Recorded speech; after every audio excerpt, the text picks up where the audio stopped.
You're watching Pulse for the 30th of November and it's time for some Diablo news. Firstly, let me just say happy 15th anniversary to Diablo.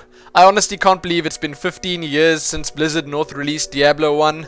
Madness. But anyway, back to the now. In this week's episode, some Act 3 goodness. Yes, we take a look at the first couple of Act 3 screenshots, a few more skill or rune video previews, a quick unofficial look at the Mystic and Jewler artisans, some pretty crazy Diablo cosplay and more. Let's get to it.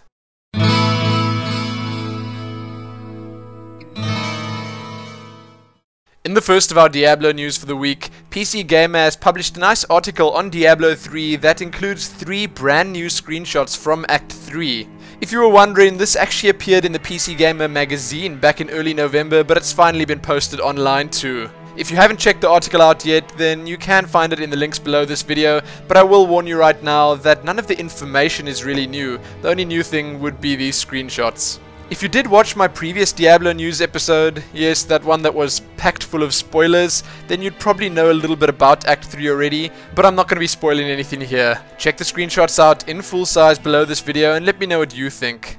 I honestly thought that the monsters or mobs in these screenshots looked a lot more cartoony than the ones we've seen in the Diablo 3 beta, thus far at least. But hey, that might just be me. Have a look at them and enjoy. Next up, we're going to have a look at a couple of videos featuring skills from the Wizard, Monk and Witch Doctor. I can tell you right now that these were recorded on an emulated server, so this isn't official and things might still change with the skills and the runes. The Diablo Inc. gamers, guys and girls, did upload a bunch of these though, and they are definitely worth having a look at if you plan on playing any of these 3 classes. So if you want to check them out or just have a look at them on your screens right now, there's a monk using Deadly Reach with the Indigo rune, that turns it into Piercing Trident. Then there's a Witch Doctor using Plague of Toads with an Obsidian rune, making it into Toad of Hugeness. There's a monk using Lashing Tail Kick with an Alabaster rune, turning it into Scorpion Sting. Then another Lashing Tail Kick with a Crimson rune. This makes it the Vulture Claw Kick. Then there are all 5 different versions of the Wizard's Spectral Blade skill. You can have a look at all those videos linked below. And lastly, yes, I'm saving the best for last, the Monk's 7-sided Strike. I really liked this one. This was used with an Alabaster rune, making it Fulminating Onslaught. It's pretty crazy looking. So after seeing all of those, I just can't wait to start customizing my own skills. If you want to check these out, you can head on over to the Diablo Inc. Gamers channel right here on YouTube. They're constantly uploading more, so it's probably worth giving them a sub just to make sure you don't miss anything. Now on to our next piece of news. We're going to have a quick look at both the Jewler and the Mystic Artisans. If you had forgotten what these guys do, the Jewler is pretty much Diablo 3's Herodric Cube. He combines 3 of the same quality gems into 1 gem of better quality. He can also take care of all our item socketing and unsocketing needs and a couple of other smaller things. The Mystic is the one to go to for enchanting. She enchants all our items with magical bonuses, and she'll also perform the convenient function of identifying our items for us. For a fee, of course, unlike the extremely generous Decade Cain from back in the day. So these 2 previews, which can be found on both Diablo fans and Diablo Inc. gamers, obviously they're a little bit different, but they have pretty much all the same information, give us a look at pretty much all the aspects of these 2 artisans. The UI, what they have to say for themselves, yes, you can actually listen to their voices, which I suppose would be spoilers. But I'm not actually playing the voices for you here, so I think you'll all be okay. You can have a look at a ton of recipes from both of these guys, and there are really a lot of them. The gems, I would say, aren't that interesting. They pretty much just scale up and get better as they level, as you'd expect.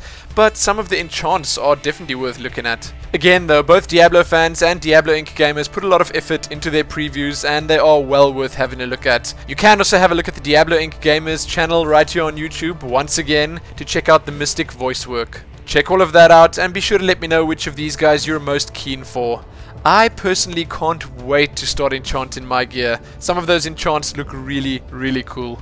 Lastly, before heading into the smalls, we've got some Diablo Cosplay to have a look at. And this is actually really Diablo Cosplay.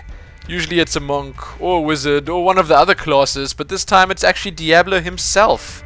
So this rather impressive looking construction is the entire upper half of Diablo's body. This was constructed, assembled and painted in the time frame of 8 days according to its creator Joshua Smith, and this cost him about $145 to put together.